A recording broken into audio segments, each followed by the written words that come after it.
This is like my fifth take on this video, and I start to talk about episode 9, and I just like the film, I can't make it make sense. Welcome back, Internet. I am the COG. Thank you so very much for stopping by. Once again, I'm griping about pop culture, one franchise at a time. Today is the biggest one of all, Star Wars, with their entry, Episode 9, The Rise of Skywalker. And, yeah, I've tried to make this video a few times, and I start to talk about the film, and I get pissed off all over again because I keep going off into these tangents of everything that's stupid. So I'm going to try to keep it a little bit more high level with a summary of what I thought about what I saw on screen. And, yeah, it was bad. The first two-thirds of this film was an expositional, jerky, jumpy mess where they're trying to fit in so much information to get us all caught up after the mess that we were left with after The Last Jedi. It was just too much in too small of a stretch of time to try to get, some sort of continuity from one film to the next. There was no real surprise. I mean, we already knew Palpatine was going to be back. The opening crawl said so as well, and it just made, there was no excitement in any of it. We got the opening exposition of Kylo Ren looking for one of the Wayfinders, so we could go find Palpatine, and Palpatine's like, well, hey, my boy, it's about time you showed up. I'm every voice you ever heard in your head. So, they wrap it. He made Snoke. Wants Kylo to get Rey and bring him to him, or I think. Or did he originally say he wanted her killed? Somebody correct me in the comments, because I know that's not how it ended up. But I almost want to say he said he wanted her killed at the very beginning. Anyway, that's just one of, hundreds of things that didn't make sense. What the fuck is light speed skipping? Somebody please tell me this. I mean, we saw what it was meant to be on screen, but again, another thing that makes zero sense. The spy in the First Order, something that in the leaks and information we heard, we got the impression that maybe it was going to be a big deal, and we were getting information from the spy, passed from one ship to the Millennium Falcon. That's where we pick up our, Poe and Finn off doing, trying to do stuff, and they got the Falcon, and they meet up with this other ship, and they open hatches, and they pass down an oversized parallel port type connection cable, and they probably transferred, 2 meg of data at, 22K a second. That's about how long it took, it looked like to me, before all those TIE fighters showed up. And all those TIE fighters, by the way, had light speed trackers, apparently, because they could find the Falcon with its light speed skipping. But then once you look at the information from the spy, you never hear anything else about the spy until the spy is revealed. Woo! Spoiler alert! General Hux, I am the spy. Continuing the things that don't make sense, Palpatine, of course, is back. Palpatine actually looks better. He doesn't have his burnt skin. I mean, he's on life support stuff. And then they never address how he came back. However, I just saw a video, and I forget who put it out, and I apologize for that, but apparently there's a companion book, The Rise of Skywalker, visual dictionary or something like that, written by Pablo Hidalgo, which gives that whole lot of credibility there. But apparently the Emperor was brought back with by the Sith people with the occult and technology. So even the explanation is a non-explanation, making no sense whatsoever. But so he made Snoke, and it had a bunch of Snokes in a jar. Again, not making any sense. And so they find out the resistance. The resistance finds. I can't do this. I can't. There's no rundown here. The movie sucked. First 2/3, again, a jumbly mess as they go from finding the information to going to a party planet to healing a sandworm to not killing Chewie. And there was a second transport that nobody saw, but yet he was on it. And then they find the Death Star wreckage. They go find the other Wayfinder. The Sith dagger. Here's about that damn Sith dagger. Let me go on here about. I'm gonna rant about that damn thing for just a second. If it was the Sith dagger, I don't know when this thing would have been made, but it had ancient Sith glyphs on it telling where to find. Was it the Wayfinder? It was where to find the other Wayfinder, I think. So who only 40 years prior knew how to write ancient Sith writings forged on a dagger? And why in the fuck did C-3PO know what it said, but somehow his programming is like, no, I'm forbidden from translating Sith. Why the fuck do you even know Sith? I don't care how many times you've been wiped. I tend to doubt that in your programming for your 6 million forms of communication, that's going to include ancient Sith, and then you never say anything about it ever. And then of course C-3PO gives his own bright idea about, well, if you kind of reboot me or wipe my memory or something, I can bypass that protocol, and then I can tell you what it says.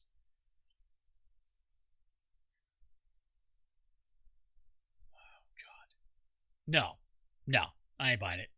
If C-3PO would have sacrificed himself in that scene, then maybe that would have meant something. This is supposed to be wrapping up the trilogy, so there should be consequences. At no point, let me stress this, at no point in this film did I feel like anybody was truly in peril, in danger, like they were. Nothing. I had nothing. I just knew everybody was going to get out. With force healing, everything's possible. And that was one of the biggest problems with this film, because there was nothing at stake.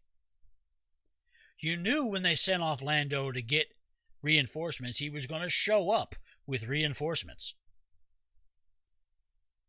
You knew that when everybody showed up to blow up those Star Destroyers, if nobody died by the time Emperor Palpatine did his lightning thing and damaged, at the very least, a whole bunch of that Resistance fleet, where I would question there would have been enough fully functional ships left to destroy the remainder of those hundreds of Star Destroyers. That operation would have taken 2 weeks to mop them up. And you cannot tell me they didn't have, since they were getting ready to get underway, you can't tell me they didn't have anybody manning guns. There's no way that should have panned out the way it did, but what the fuck ever. Nobody was ever in danger anyway, so you knew that was going to happen. And then you got the final confrontation with Rey and Palpatine and the Sith gallery. There's a lot of people up there watching, up there in the stands. I hope they bought, good prices on their tickets when they got into the stadium there.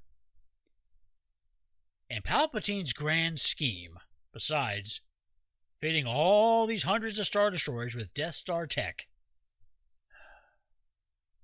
that's Death Star tech. 3 movies in a row. 3. After all of that, his grand scheme was to get Rey, his granddaughter, to strike him down in anger so that his essence could transfer into her and he would live again in a new body, essentially.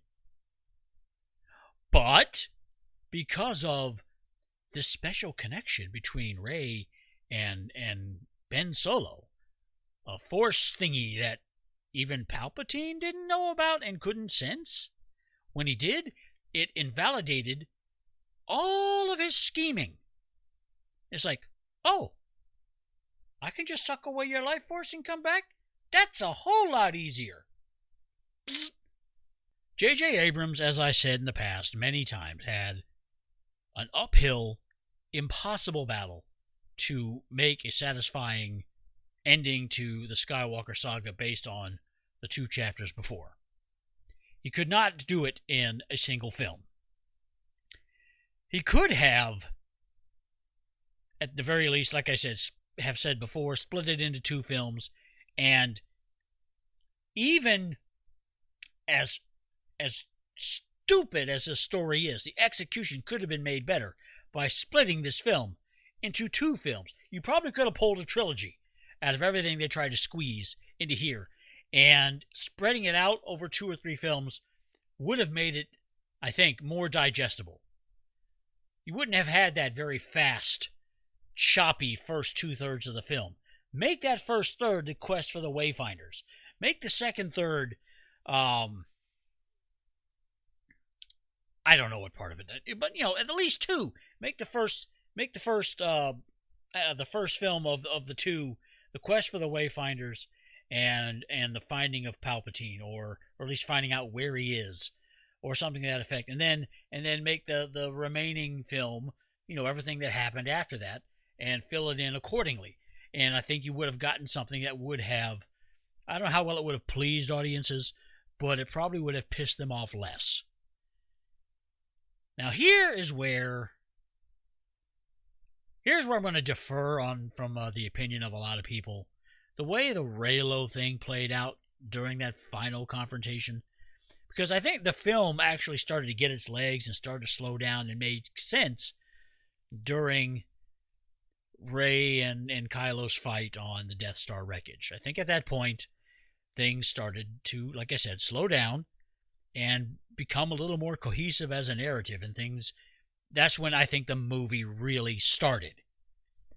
Again, still not great. And the way the Reylo thing panned out at the end, again, I defer from a lot of opinions. I didn't mind it that much. It wasn't really eye-rolling to me. It's like, okay, that's not terrible. At least it's something that kind of flowed narratively a little bit better.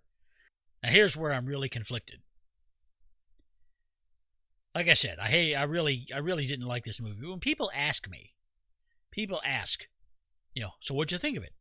And my answer has been, well, still better than The Last Jedi. Which is true, and I think for me, because this movie had some better moments toward the end.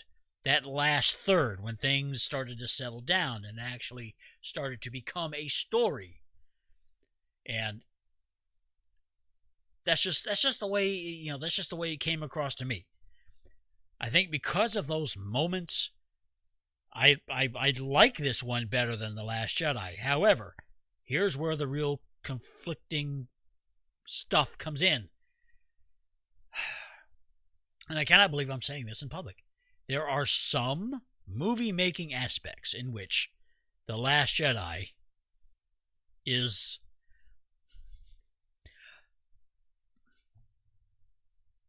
It's better. Damn it. I need a drink. Yes, there are some aspects of The Last Jedi, in a movie-making sense, in a movie structure, flow, narrative sense, it is better than The Rise of Skywalker. That's the only credit I'm going to give The Last Jedi, except for Last Jedi effects. The Last Jedi had some good individual moments. I actually liked that non-fight between Ben Solo and Luke at the end of The Last Jedi. I actually kind of liked the way that worked. Just everything else around it sucked. Space Vegas sucked. The Holdo maneuver, while visually stunning, was stupid. But if you take The Last Jedi and put it up there in a story narrative analysis, you'll find it flows. 3-act structure, maybe not, but it's more of a 3-act structure or Dan Harmon story circle type than The Rise of Skywalker is, particularly the first 2/3. Again, jumpy narrative mess. So to summarize, this movie sucked. Again, I did like it better than The Last Jedi because of some moments. Last Jedi had a better structure, and Disney ignored all their opportunities to end the Skywalker saga on a better note. So what will we get next? I don't know. The Mandalorian is good. It's not great. My opinion. Still very, very good. And I'll go back and watch it all again. But, will Jon Favreau take over managing Star Wars? Couldn't hurt. But where do we go from here? Do we go to, I know there have been rumors about they're going to dump the trilogy format and go to completely different areas of the Star Wars universe and that's probably the best thing that they could do. They should not try to revisit these characters. They shouldn't try to revisit the Skywalker saga at all. And because every time they do, it just hurts too much. It's like they kill everything they touch. But that's all I got to say about it. Let me know, what do you think? Let me know in a comment below. Did this movie wow you in any way? Are you as disappointed or more so than I am? I'd really like to hear about it, and we can talk about it in the comment section. And if you have enjoyed my content, please consider hitting that subscribe button and putting a like on the video, because it helps the channel immensely. Thank you for watching. I am the COG, and I am out.